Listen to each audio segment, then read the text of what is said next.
Hi everybody.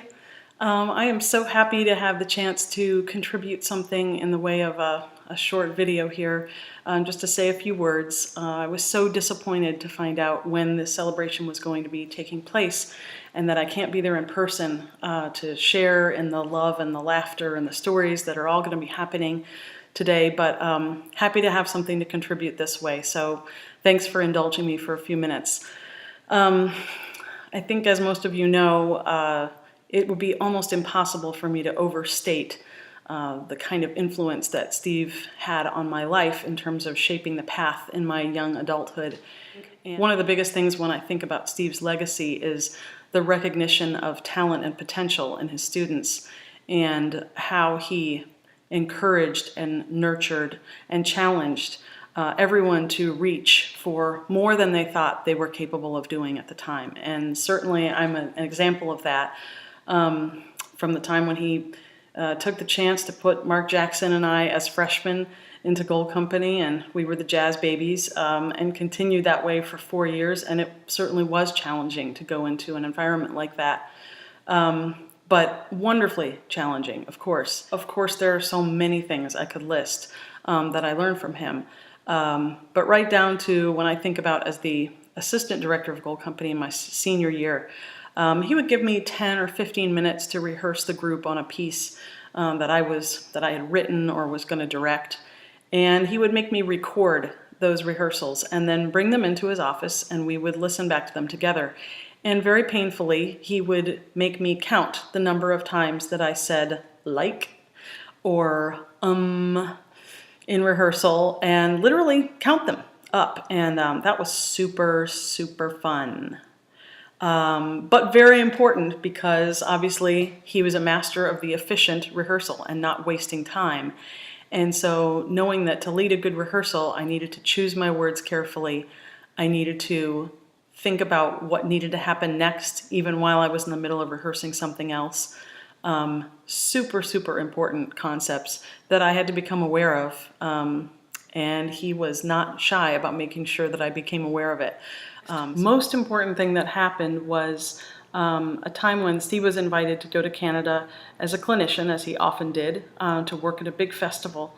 And I'll never know whether this was his idea or the festival organizers, but he invited me to go on that trip with him. And while he was working with groups in one room, I was doing improvisation clinics all day with a whole bunch of high school groups. And it was terrifying, frankly, to be put in that position for the first time, but nothing like it. I had a blast, and I do remember him coming in on probably what was his only break of the day and watching me teach, which was equally terrifying.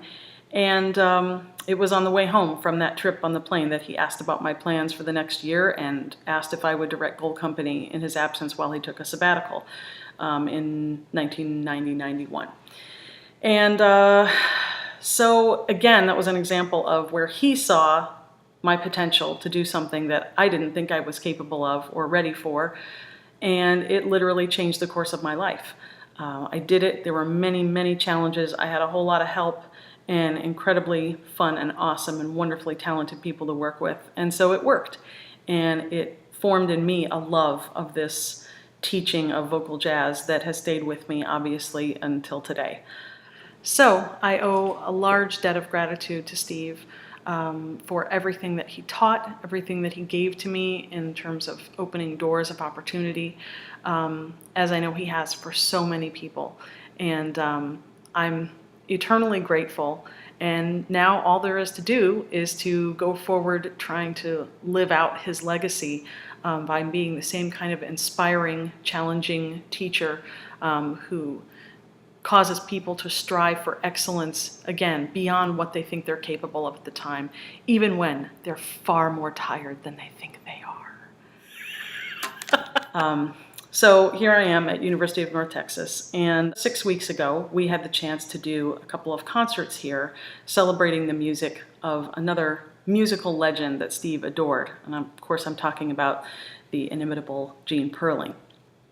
And so in doing these concerts here, we were able to have the remaining living singers in both the Singers Unlimited and the High-Lows here, my dad, Don Shelton, and Bonnie Herman and Clark Burrows, and other special guests as well. Merv Warren from Take Six was here, a bunch of the guys from the vocal group Accent were here, and as we gathered through the weekend, I kept thinking how much Steve would have loved this concert, and how this music was stuff that I started singing in Gold Company, first becoming aware that it was even a thing beyond just being my dad's vocal group, you know.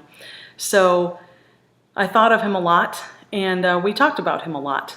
And Bonnie and my dad particularly had spent time, of course, with Gold Company. And as we shared those stories and brought the weekend to a close, we were gathered here in my home. And there was a lot of singing and storytelling and laughter. And Steve's name was floating around too. And we decided that it would be really fun to sing something for him. We know how much he particularly loved Gene's a cappella ballads, and decided we would sing a little clip for him. And somehow I have a feeling that he knows that that happened, that he heard it even with the great Bonnie Herman singing lead. And so as far as a cappella ballads go, this isn't nearly as perfect as it would have been if Steve had had a chance to rehearse us for many, many hours, which he would have wanted to do. And it certainly is not as slow as Steve might have conducted it if he were conducting. Nonetheless, we wanted to offer this little clip in Steve's honor. This is Gene Perling's All the Things You Are.